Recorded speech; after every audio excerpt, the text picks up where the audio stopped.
Daryl Sawyer has come with his family to help us here at this Health and Healing Crusade, and not only do I want to wish his daughter Christine a happy birthday today, played the violin for us this morning, but for Daryl and his lovely wife, the whole family, to travel from Idaho quite a distance to come down here to partake of the event. And make sure before you leave that you visit his booth and get one of his CDs. You know, he's starting out in his ministry, and he could certainly use some help and encouragement, and I listen to his music regularly, and I thoroughly enjoy it. So remember Daryl and Moses' song booth over in the exhibition hall. As I said, Dr. McDougall will be signing these in the back towards the end. If you purchase one, bring it back, and he'll gladly sign that. But I just want to introduce Dr. McDougall. He runs his clinic in Santa Rosa area, is it still? Santa Rosa, it's the McDougall Plan at the Flamingo Hotel, a beautiful program. In fact, I refer people there, and I am just pleased because I know he does things right.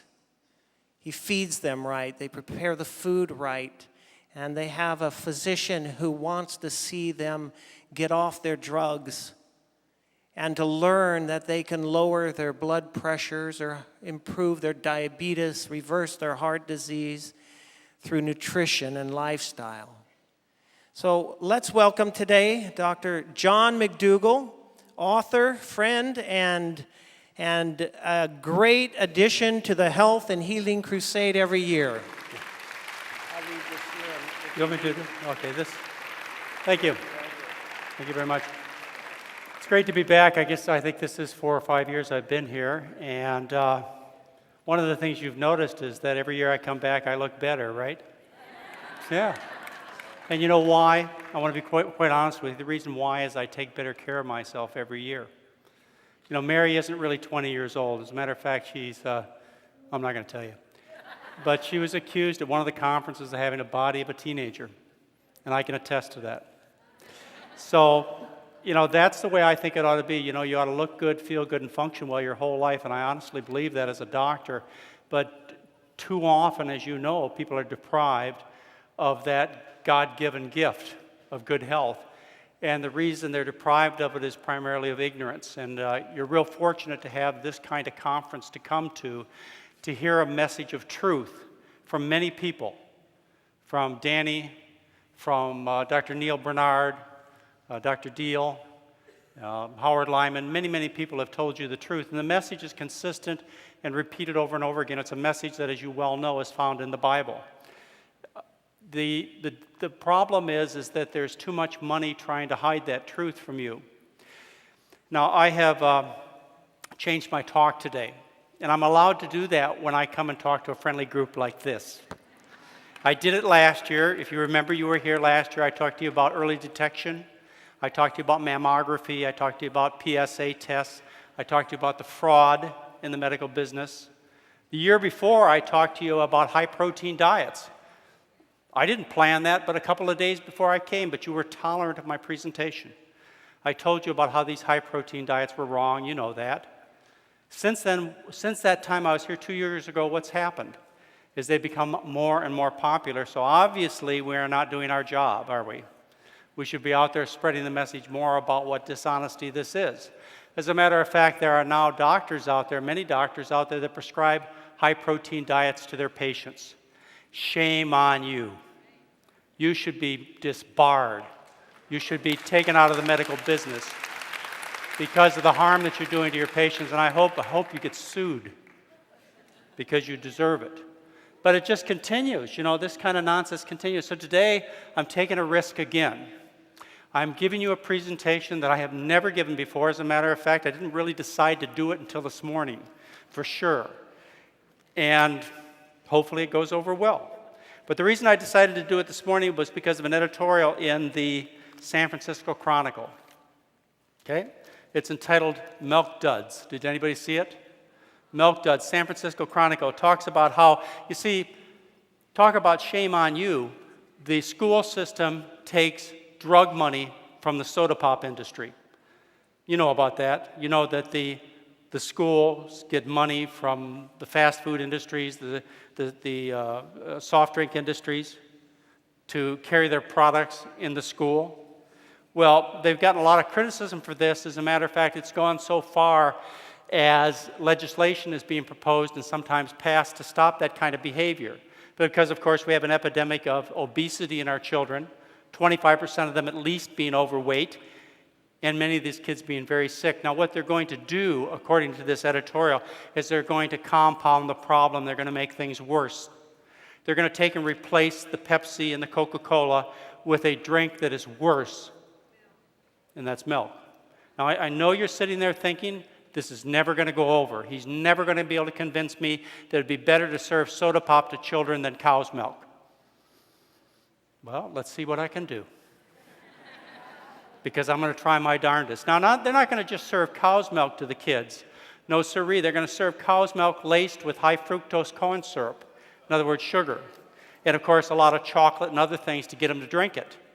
Because the milk itself is so disgusting that they have to doctor it up to get the kids to drink it. But that's what they're going to do. And most people out there are going to think this is a good thing.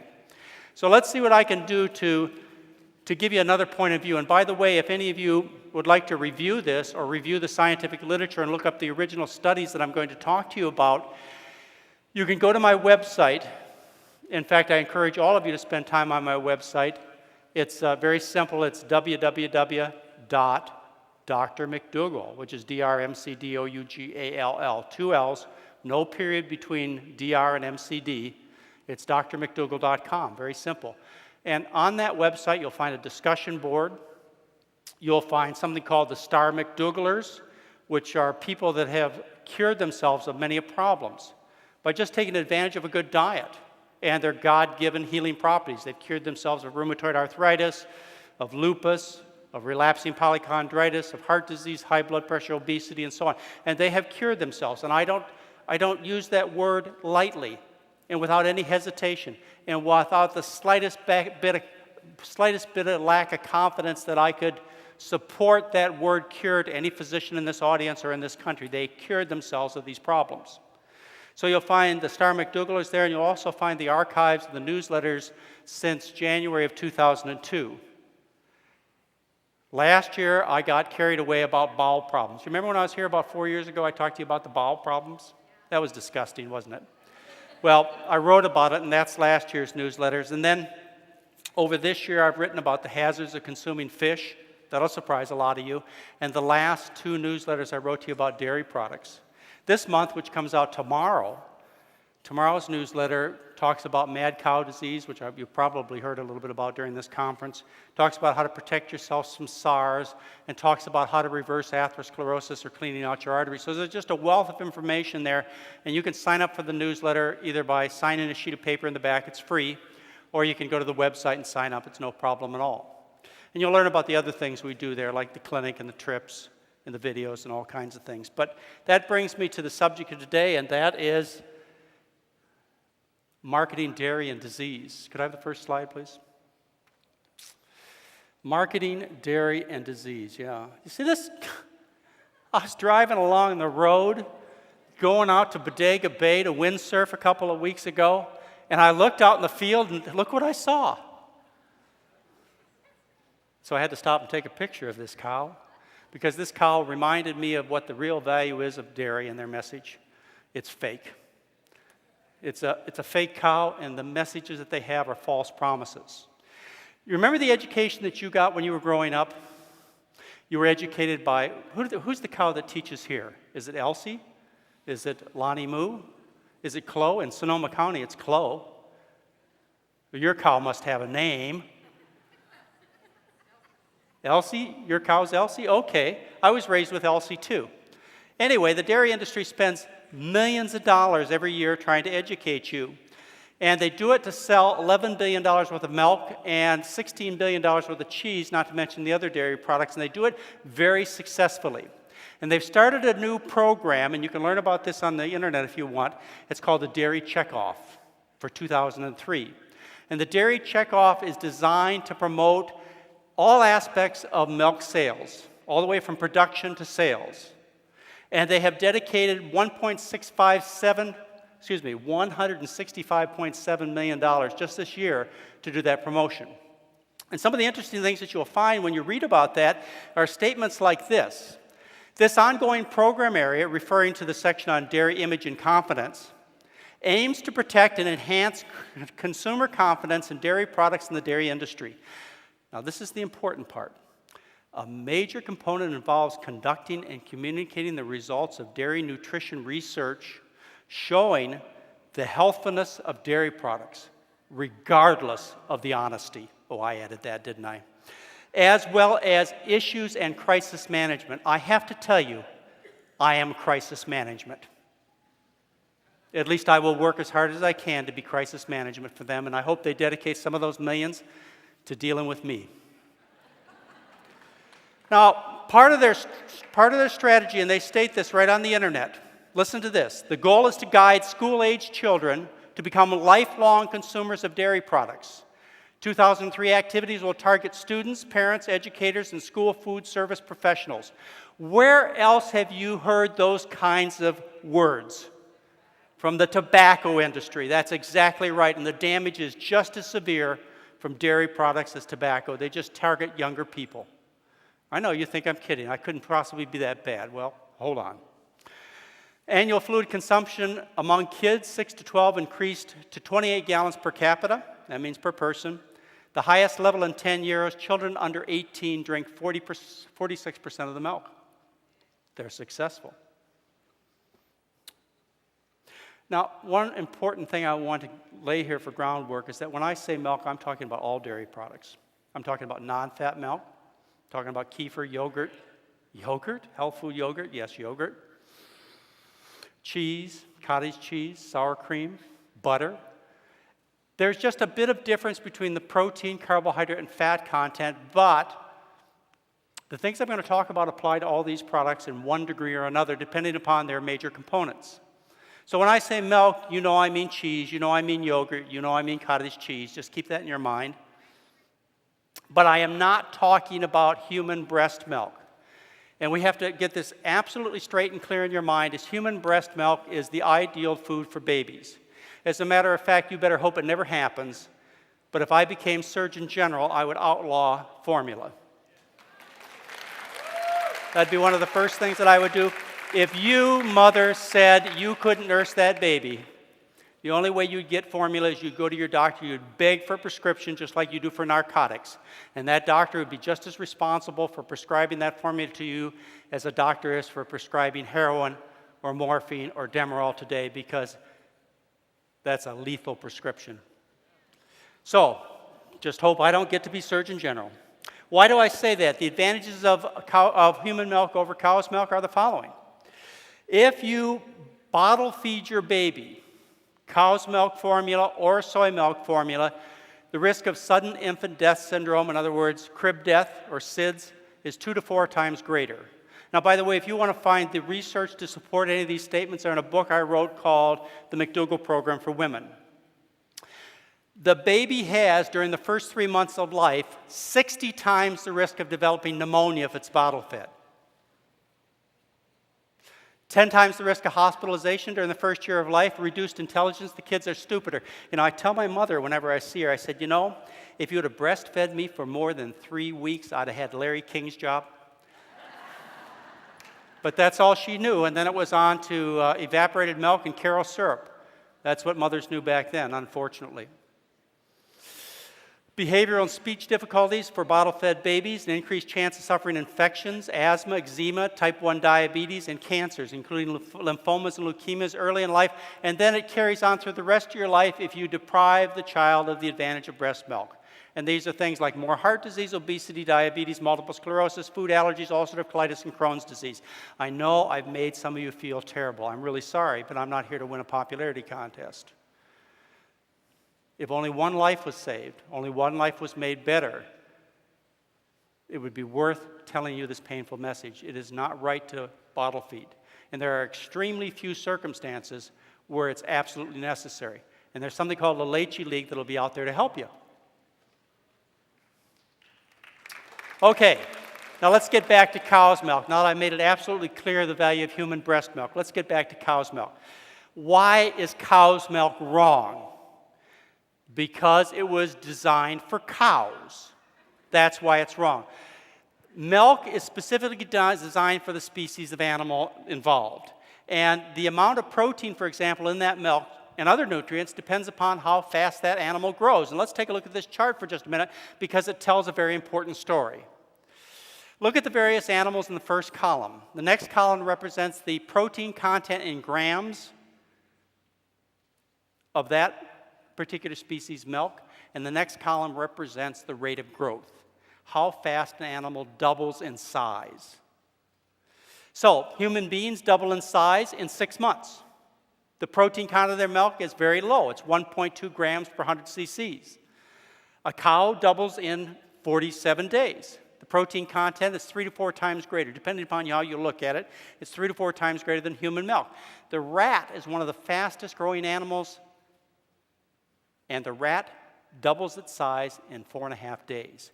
The protein content is 11.8 grams per 100 cc's. So it's obvious that our nutritional needs are drastically different. That's why we need such a low protein diet. And a high protein diet is very toxic because our growth is so slow. It takes 14, 15, 16 years to grow to an adult. Cow's milk is ideal for baby cows. Take a look at some of the other issues in terms of dairy products. What I want to talk to you about are 10 false promises from the dairy industry. I want to talk to you about the sales pitch now. This is how they get you to buy the dairy products. There are 10 promises they make, and they're not true. The first one they make is milk builds strong bones. Well, build strong bones for cows. Of course, cows have big bones. Look at the calcium content of human milk, and look at the content of cow's milk. Cow's milk has 4 times as much calcium. The concentration is 4 times as great. You need all that calcium to grow a cow, but you don't need it to grow a person.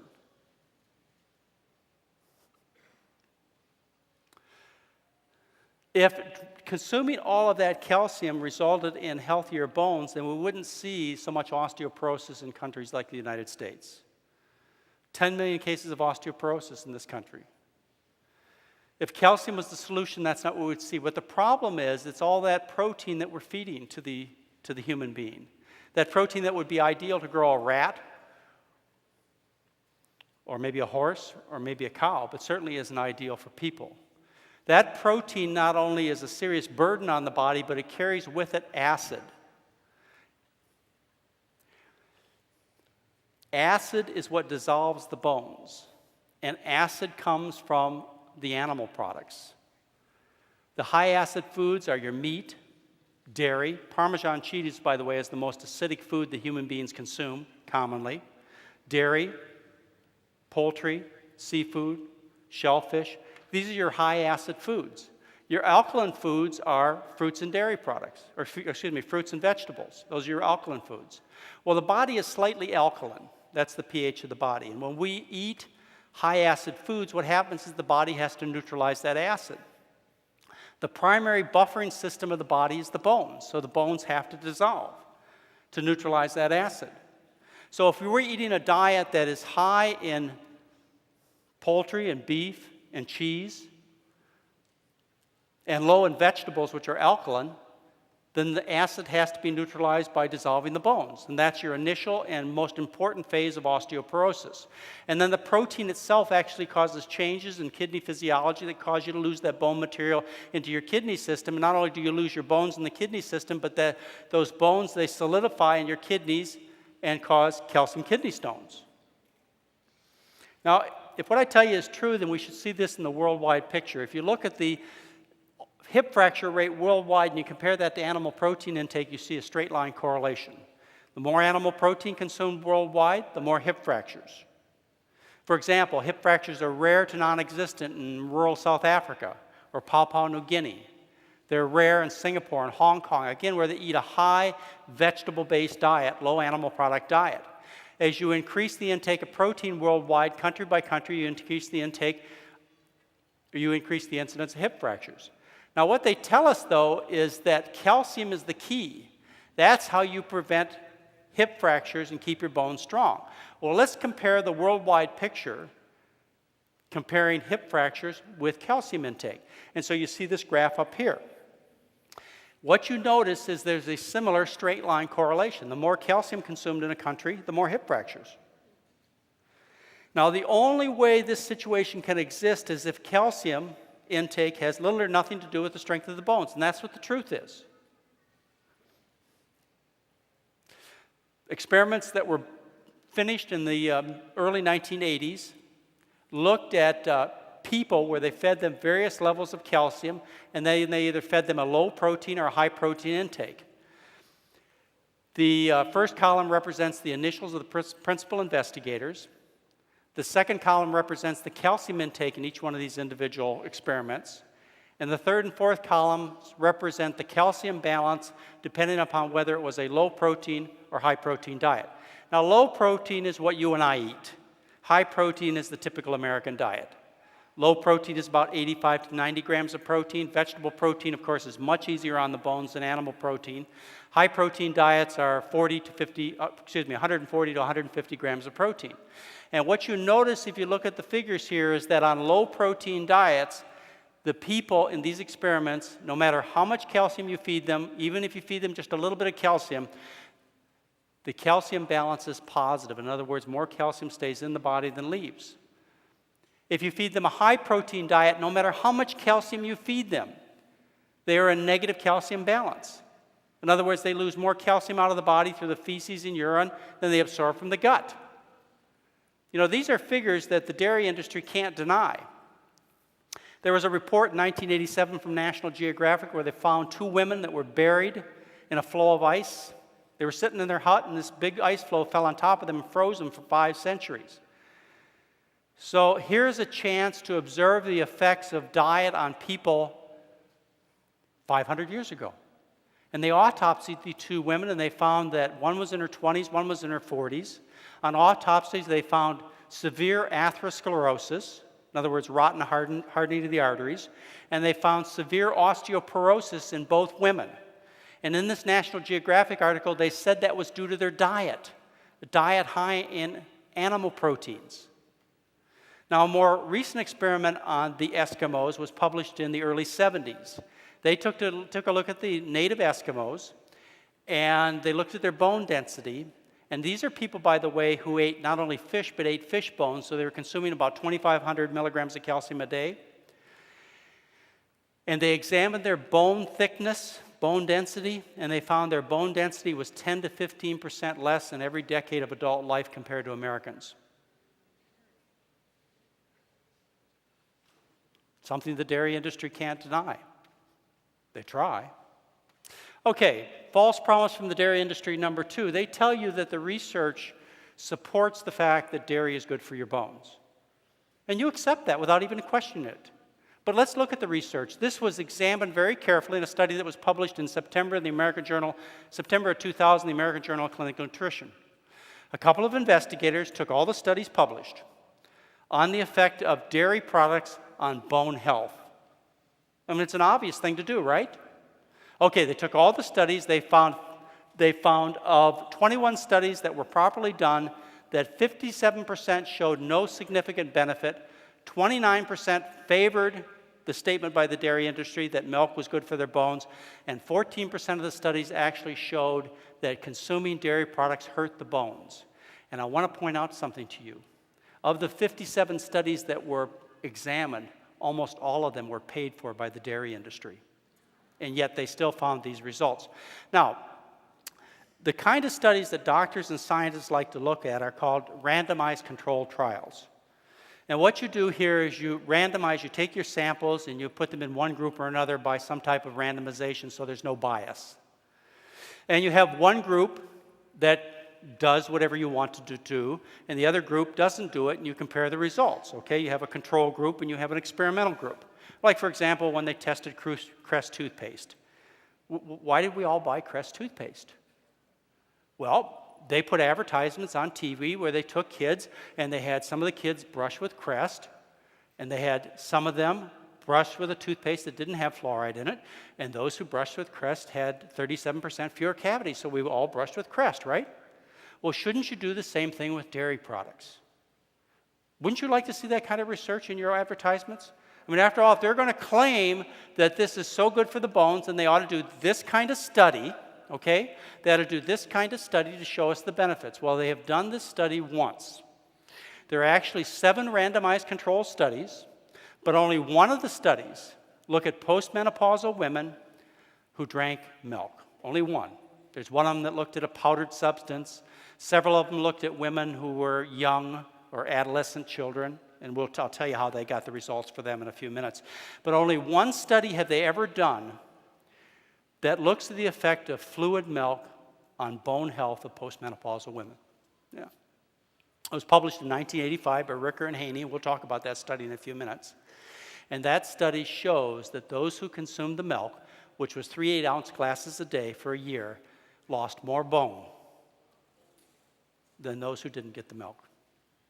Published in the American Journal of Clinical Nutrition, 1985. So the research absolutely does not support what they say, and yet they continue to advertise on TV how good milk is for the bones.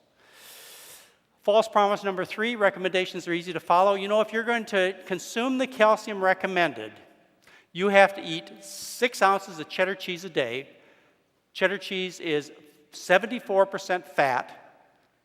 That would mean that 46% of your calories would come from cheese every day. In other words, you have to consume such a huge amount of dairy in your diet that it's almost practically impossible to do to meet the recommendations that are out there.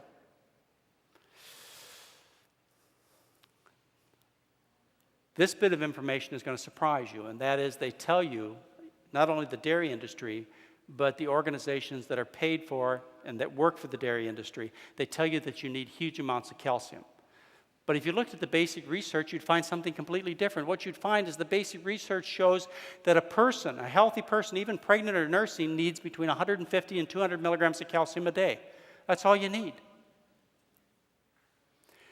Calcium intake in underdeveloped countries, like in Africa or the Middle East, 300 to 500 milligrams a day. Americans, 500 to 600 milligrams a day. Recommendations go as high as 1,500 to 2,000 milligrams a day. Why the great disparity in figures? Why the research showing as little as 150 milligrams a day and people recommending as much as 2,000 milligrams a day, and you see everything in between? Why? Well, the reason is it doesn't make any difference. Because the calcium balance in the body has almost nothing to do with how much calcium you feed to it. I say almost nothing. I'll tell you how it does in just a minute, but it's not because of the calcium. The reason is that the gut is intelligent. Okay, the intestine, your intestine is not a passive sieve. You know what a sieve is? You know, you go into the kitchen, you've got, you put your spaghetti in this bowl and the water goes right through. That's a sieve, okay?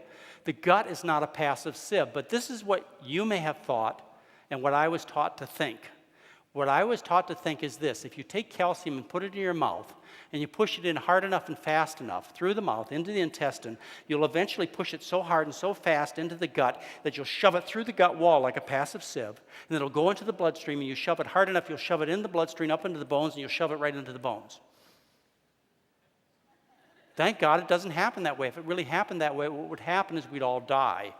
If the gut was a passive sieve, we would die, and the reason is because the calcium would get into the heart and the kidneys and the muscles, we'd get soft tissue calcification, and we'd die. Fortunately, what the gut does when we are faced with large amounts of calcium, because we take handfuls of calcium pills or we take gallons of milk, is the gut blocks that calcium out. Now, if we take in lower calcium diet, and there's no such thing as a too low calcium diet, and I say that for one really important reason that I want you to hear very carefully.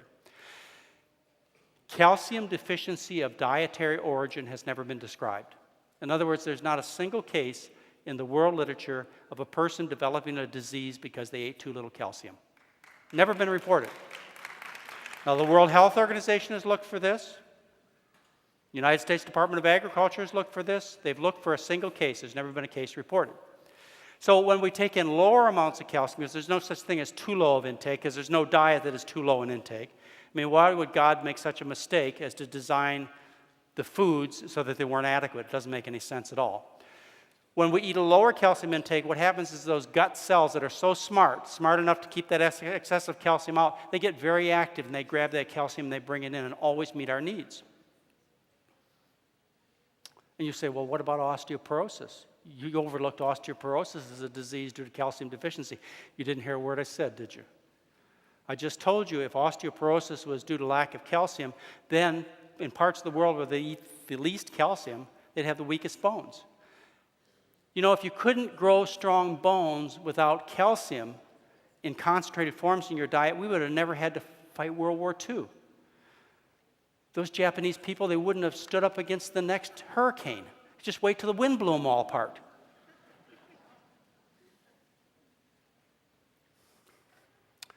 But the dairy industry is so powerful and so rich that they can convince people of such nonsense. False promise number 5, milk is best for bones. Well, we need nutrients for sure for the bones, and there are lots of nutrients, not just calcium. There's magnesium, phosphorus, all kinds of nutrients. And where do those nutrients come from? Where does calcium come from? Not milk. Where does calcium really come from? Not vegetables. Where does calcium come from? It comes from the ground. It comes from the ground. Of course it does. All your minerals come from the ground. You need all these minerals, absolutely, but their original source is the ground. So does that mean you should eat ground? No. What you do is you eat the secondary source, and that is that the minerals in the ground, they dissolve in watery solutions. They're taken up into the roots of plants. They're incorporated in the roots, stems, leaves, flowers, and fruits of plants. And then people come and eat the parts of the plants, and they get the calcium, and they always get enough calcium. Why do you know that? Because there has never been a case of dietary calcium deficiency ever reported in the world literature, so that must not be a problem. In fact, if there were a case of dietary calcium deficiency ever reported, it would be among the Eskimo. Because the Eskimo lives on such a high meat diet, and they didn't eat the bones. And by the way, there was just a study that came out last month on the Inuits, the Eskimos, children, and they found a population of children that had normal bone growth, and they estimate they were taking in 20 milligrams of calcium a day.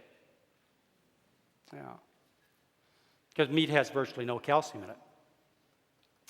Okay, so if we're going to get these essential minerals, we're going to get them from a more original source, and that is the plants, which get it right directly from the ground. There are many beneficial elements as far as bone growth is concerned. We need things like potassium and magnesium and beta-carotene and fiber. All of these things are as strong an influence on healthy bones as calcium ever thought of being. But why don't we hear about these things? Because there's no industry behind promoting these things. And how about the negative aspects? There are all kinds of harmful things when it comes to the bones. Why aren't you hearing day after day about the animal protein effects, about the effects of cigarette smoking and soft drinks and caffeine and salt on bones? Occasionally, but not very often. You know why? It's because it's not in the interest of the industry. Okay, false promise number 6. Milk is necessary for vitamin D. Where does vitamin D come from? That's right, it comes from the sun. Oh, it comes from the milk, sure. How does it get in the milk? They put it in just like you would a vitamin pill. Milk has almost no vitamin D in it. The way it gets in the milk is they dump it in as a supplement, that's how. And they consider it a good source because milk's so full of fat that the vitamin D is fat soluble, and so it carries nicely in the milk. But we should get our vitamin D from its most natural source. And by the way, you all know vitamin D is not a vitamin. It is a hormone. Vitamins we have to have from the food, hormones we make. It is a hormone. It's hormone D. It's made by sunlight's action on the skin. It converts plant sterols into vitamin D. False promise number 7, milk cures hypertension. Now, this is a study published in the American Journal of Hypertension. It's a review study published in 1999, paid for by the dairy industry. And they looked at 67 published studies, 47 proved eligible for review. In other words, they were well-designed studies. And they found an average decrease of 1.44 millimeters for the top number and 0.84 millimeters for the bottom. In other words, about a 1-point drop in blood pressure.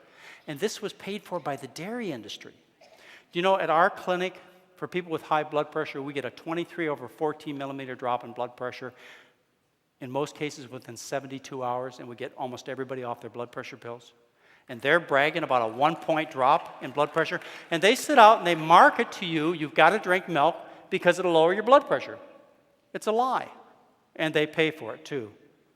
Okay, false promise number 8, milk prevents colon cancer. Well, maybe. There's some studies that indicate it, some animal studies that indicate it, but every single researcher in the world knows what causes colon cancer. It's what you put in your colon.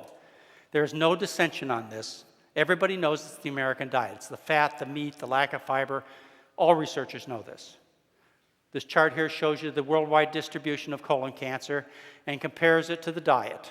And what you find is you increase your fat intake worldwide, you increase your risk of colon cancer. So how all of a sudden do dairy products become the answer to colon cancer? The way you solve the colon cancer problem is you now put a slice of cheese over your beef steak. That's what they'd like you to do, but it's not true. Okay, now let's see. Low-fat dairy products are health food. Now this little bit of information I need to have you memorize because it's important for the rest of the talk I'm going to give you. Whole milk is 50% fat. Now it's advertised to you as 3.5% fat, but that's by weight, and of course milk is mostly water. So of the weight of the milk, 3.5% of the weight is fat, but nobody eats a diet based on weight. None of you eat a 5-pound diet. You eat a 2,000 calorie diet, for example. So you need to have as the common denominator not weight, but calories. When you look at the calories, of all the calories in whole milk, nearly 50% of them are fat, 21% protein, and 30% are carbohydrate. Now, when they start to take the fat out, some interesting things happen. One thing that happens is the protein goes up, and the other thing that happens is the carbohydrate goes up. And so low-fat milk, which is advertised as 2% milk, is actually 31% fat. Skim milk, of course, is really defatted. It's 2% blue milk. But notice from the chart what happens is you take the fat out, you increase the relative concentrations of milk sugar, which we're going to talk about, and also milk protein. Keep that in mind because it's important for the rest of the conversation because we're going to be talking about problems associated with the milk protein. False promise number 10. Milk is as pure white as the driven snow. One of the reasons it's so pure white is because it contains white blood cells. These are also known commonly as pus cells. Well, it's okay because an act passed in 1993 tells the dairy industry that they only allow 750,000 pus cells for every cc of milk or it can't be sold. Pretty nice of them, huh? You think I'm joking, don't you? No, it's true. That's the law. And these are pus cells, white blood cells they're called. A recent study in New York State found an average of 363,000 white blood cells per cc. A cc is a 30th of an ounce. It's 5 drops. And those 363,000 white blood cells were there to fight off the 24,000 bacteria.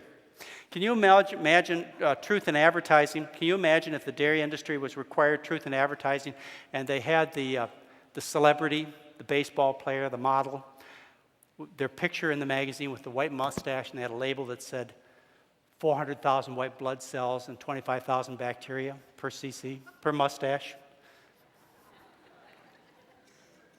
Okay, dairy products were the foods most often recalled by the by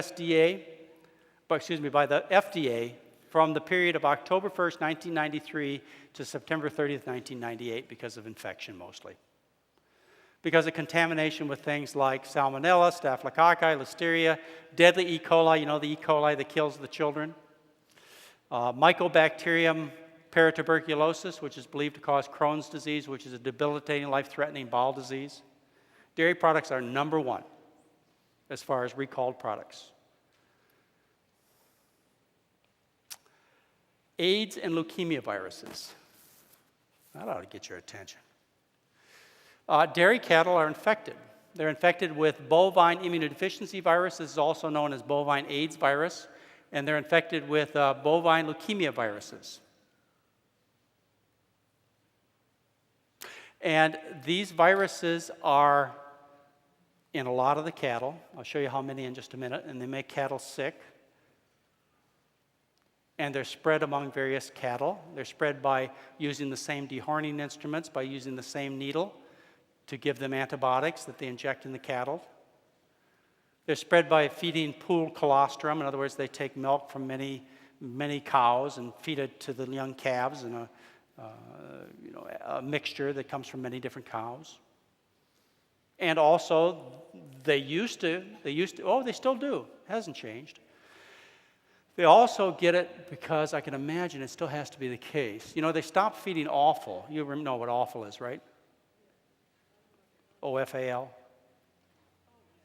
Not A-W-F-U-L. Offal. Offal is downer cows. Cows that fall over dead because they're sick with pneumonia or leukemia or lymphomas. And you don't want to waste those cows, so you grind them up, right? And you put them in the cattle food. Well, they did that until 1997 when Howard Lyman and Oprah went on. Howard told you about this yesterday. When they went on TV and made such a stink about it, I was told 17% of the cattle food was made up of dead cows.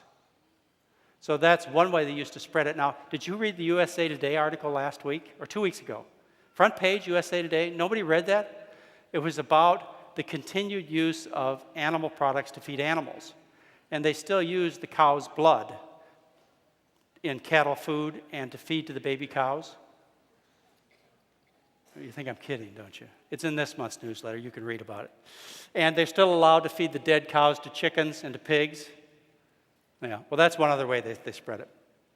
Okay, let's talk about the AIDS and leukemia viruses. In the United States, results show that an average of 40% of the beef herds and 64% of the dairy herds are infected with bovine immunodeficiency viruses. In Canada, the infection rate is 70%. In Argentina, the rate is 84% are infected.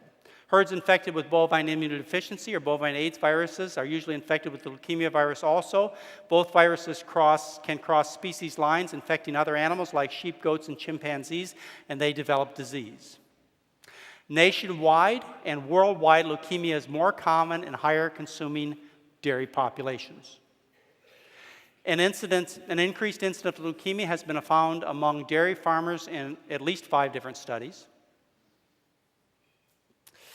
Bovine immunodeficiency virus has been reported in a person. Bovine leukemia viruses have been classified in the same group as human leukemia, lymphotrophic viruses, which are the ones that cause leukemia and lymphomas in humans.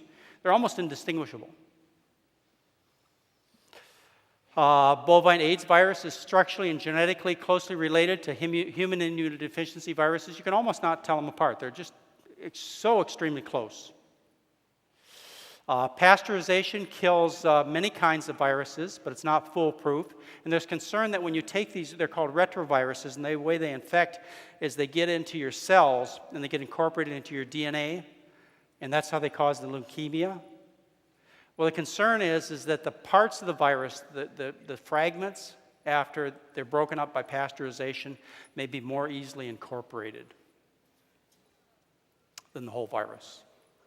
Now you say, well, why don't I hear about this? Because the dairy industry isn't going to promote it. Well, has the dairy industry gone to the trouble to prove that it's safe to drink dairy products because of the bovine AIDS and leukemia viruses? Of course they haven't.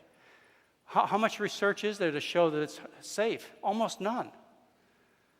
Has it been proved that drinking milk causes leukemia and AIDS in people? No, it hasn't.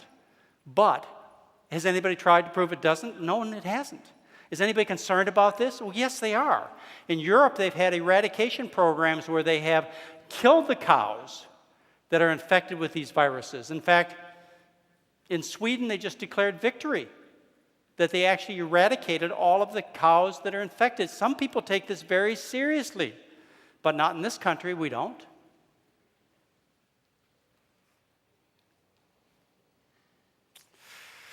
You know that leukemia viruses are important because you take your cat to the veterinarian for a feline leukemia shot, don't you? Vaccination, sure. Okay, one of the goals, as we talked about in the beginning of the dairy industry, is to market to children. And so they have the American School Food Service Association. to help market dairy products, and so they developed a school milk pilot test program.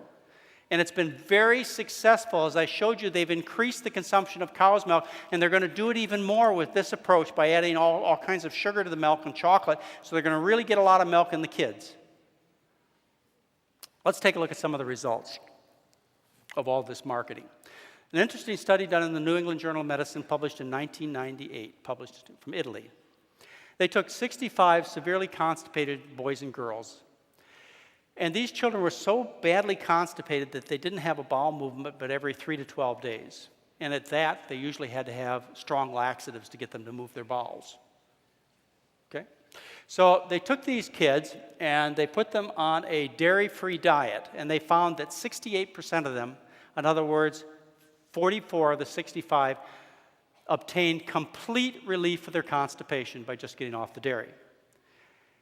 Now, these children, they biopsied the bowel of these children. They found this severe inflammatory reaction, and they found how the dairy protein paralyzed. The dairy protein, remember the stuff that you get more of when you skim the milk? The dairy protein paralyzes the child's bowel. And as a result of all this constipation, the kids suffer fissures and severe pain and suffering and embarrassment and psychological trauma. Now, 12 months later, foolish as the parents must have been, they asked the children who responded to the cow's milk by getting off of it to go back on the cow's milk, and all of them developed severe constipation in 5 to 10 days. You know, if it was just for the constipation alone, forget the obesity, forget the leukemia, forget the other stuff we're going to talk about. If it was just for the constipation alone, which, by the way, is not caused by Coke and Pepsi being sold in the soda machines, and don't you think that I'm advertising that we start doing that. I'm just trying to give you a comparison. If it was just for the constipation alone, and if anybody had a bit of honesty, they would ban these products not only from the schools, but from the supermarkets.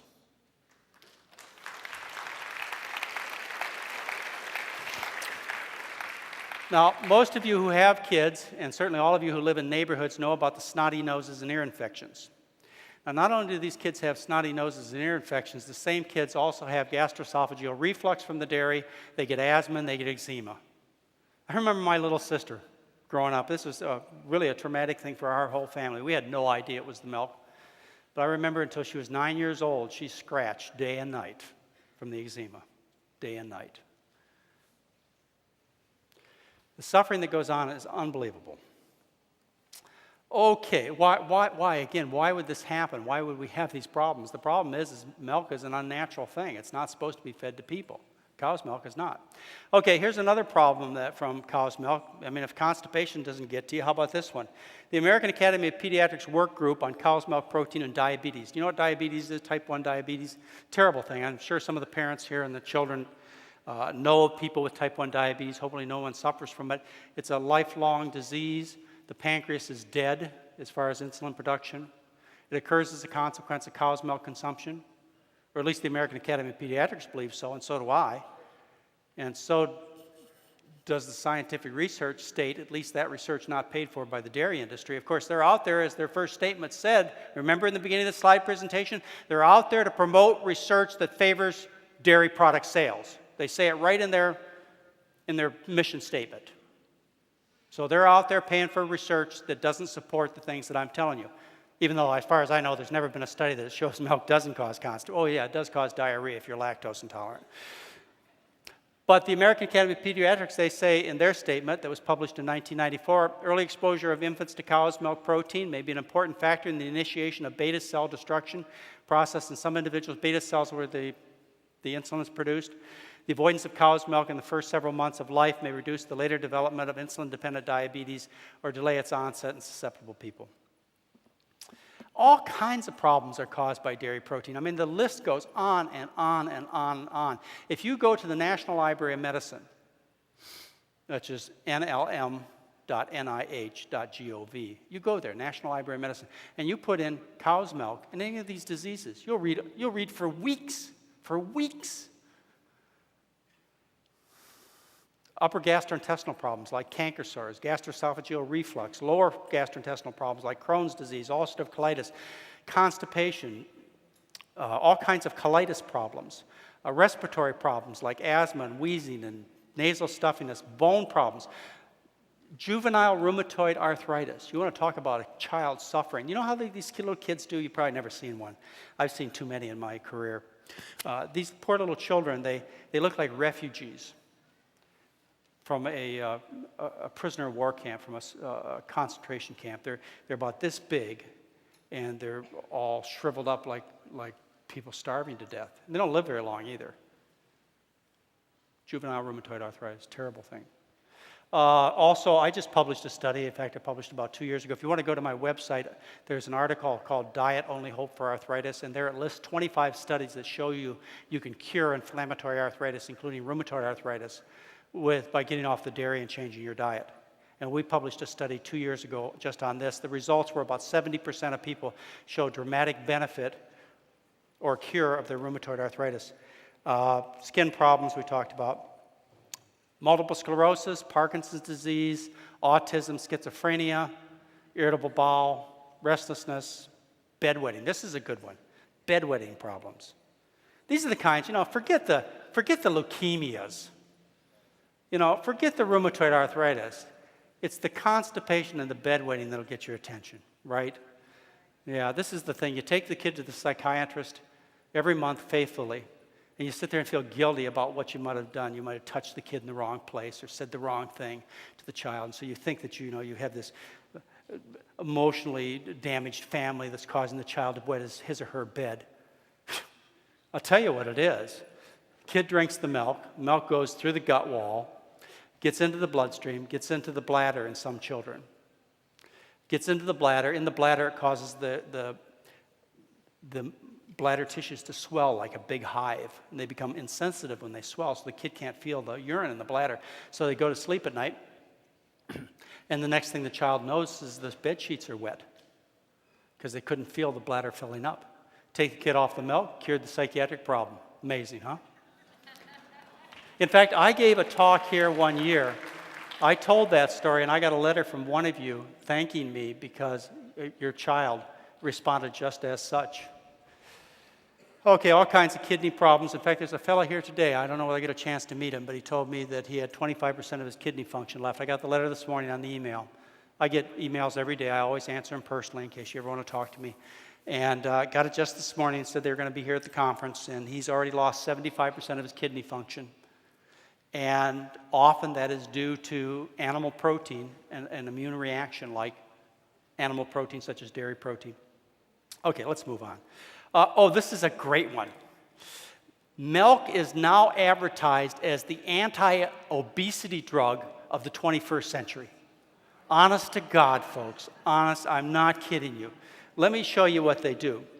By the way, you may meet this guy, Greg Miller. He was a lot of fun. He was on my television show one year. One year I did a show with Virgil Halse. Does anybody know Virgil Halse? One of my heroes. Yeah, Virgil Halse. Great guy. I've been around a long time. You have too. Virgil Halse, greatest guy in the world. He used to be a California dairy inspector, had his master's in public health. He was an MD, lived up in Oregon, I believe. And we did a show one time, it was about 12 years ago, on Lifestyle Magazine, which was a show that was before my show, which was McDougall, MD.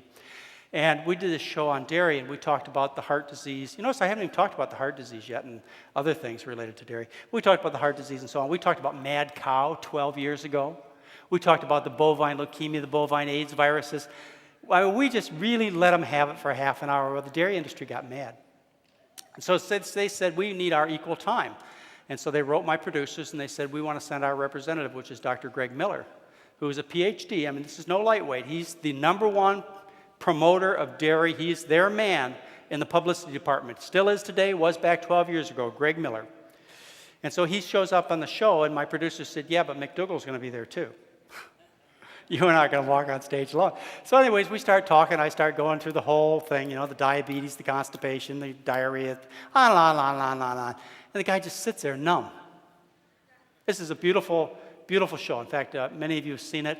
And I still have people who ask me for these tapes, the one that Virgil and I did first, and then the next one. What they do is they get groups of vegetarians together. And they say, you like dairy, but we want to show you another side of the story. And then they show Virgil's and my show. And then they say, well, the dairy industry must have an answer to this, right? They said, yeah. They wouldn't get away with this. Okay, they said, come back next week and we'll show you the show with the dairy industry on it. And this is a setup. So they come back the next week and they play the show with Greg Miller and I on it. And so I go through the whole business, waiting for this guy to respond. And he just sits there numb. And finally, about 15 minutes into the show, he reaches in, pulls out his wallet, opens up his wallet and asks the camera to come over and look. He says, see these 2 kids? These are my kids. If dairy product was bad, I wouldn't feed it to them. That's all he had to say for half an hour. Okay, but this is Dr. Greg Miller. He's the head, still the head honcho there, head nutritionist for the dairy industry. His official statement in the 2001 dairy checkoff is this: independent research confirming dairy's role in weight reduction is mounting. This helps to position dairy foods as part of the solution to America's growing obesity epidemic. That's what he says. Informing the public about dairy's role in the fight against obesity will help increase consumption of milk, cheese, yogurt, and among other dairy products. This is what he says. When did cow's milk become an anti-obesity drug? Cow's milk is designed to grow a baby cow from 60 pounds to 600 pounds. That's its job. How did it become a weight loss product? Well, of course, it's not. One of the 17 randomized studies, by the way, this is paid for by the dairy industry again. They pay for all these studies. It's just that the studies show it doesn't work and it's harmful, and then they lie about it. So, one of the 17 randomized studies found weight loss in people taking calcium pills, and of the 9 randomized studies where fluid milk was added, 2 showed significant weight gain, and none showed significant loss. Yet, Greg Miller and the rest of the dairy industry is going to be out there tomorrow telling you this is what you should do for weight loss. Aren't you mad? Aren't you furious? I can't believe it. Okay. In one study, funded by a grant from the International Dairy Foods Association, 204 healthy men and women were asked to increase their intake of skim milk and 1% milk by 3 cups a day for 12 weeks.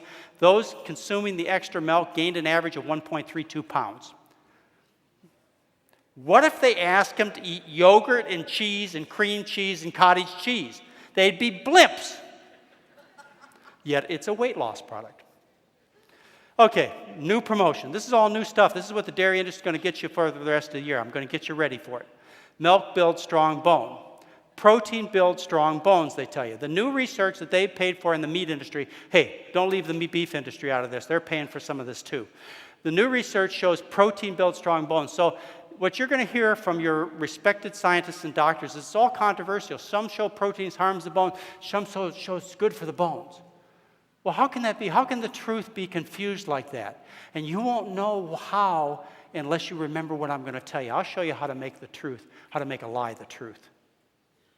By the way, they have the 3-day plan, eat 3 dairy products a day. This is a takeoff from the 5-a-day fruits and vegetable campaign that's been out there for years. Okay, now remember I told you about the one randomized controlled study that was done to test fluid milk on postmenopausal women? Here's the conclusion from Ricker and Haney. This is what they write. By the way, those who received the extra milk lost more bone than those who didn't get the milk. And this is what they say. Remember, they are now saying protein builds bones. The protein content of the milk supplement may have a negative effect on calcium balance, possibly through an increase in kidney losses of calcium or through a direct effect on bone reabsorption. That's what they said in 1985, 20 years ago.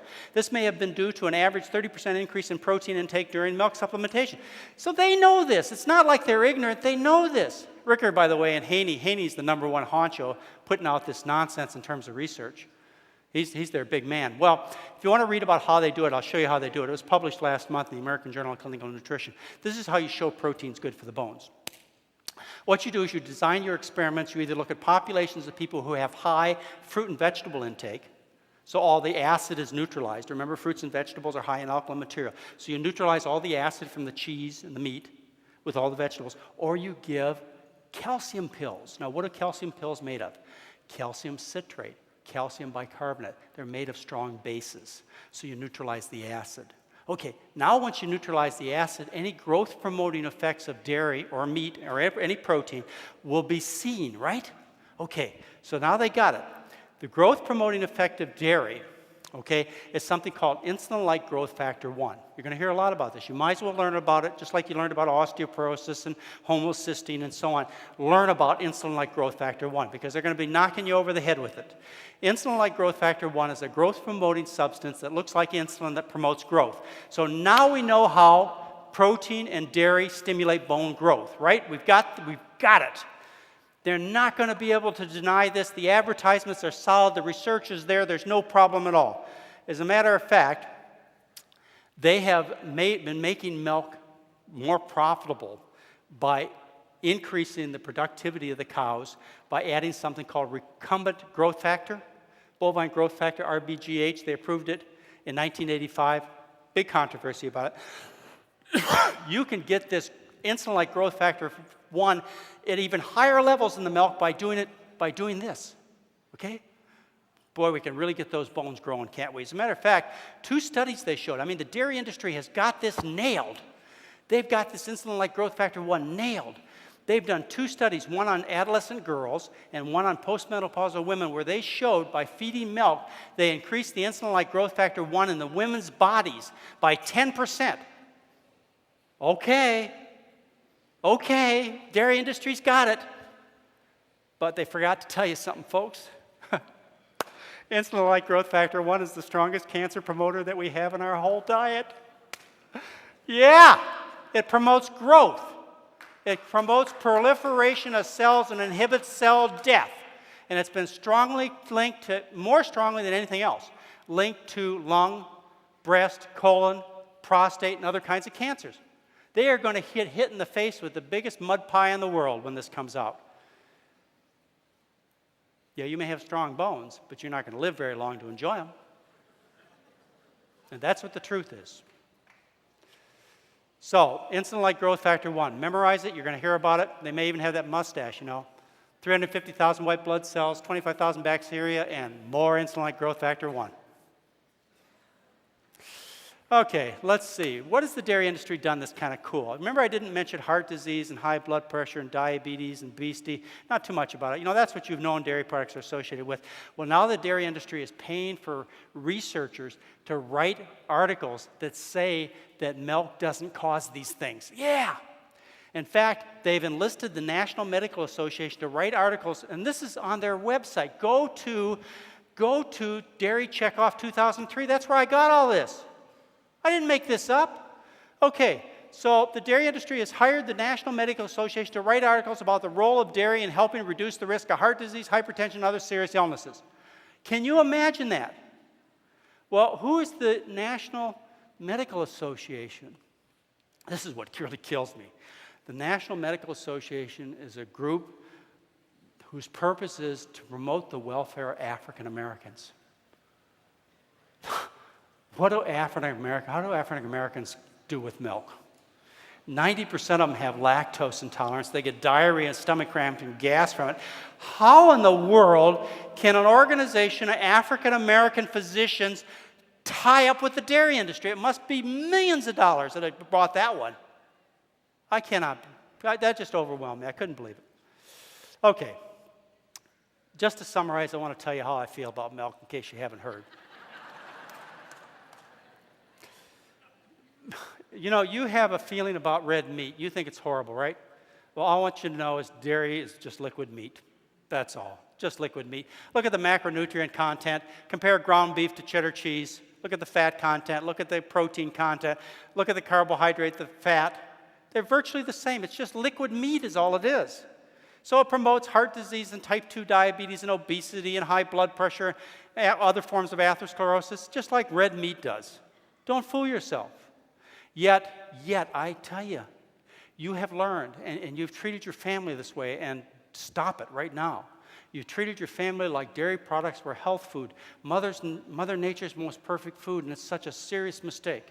If I could eliminate one group from the basic 4 food groups, it would be the dairy group. Yeah, that's the one that would go. Thank you very much.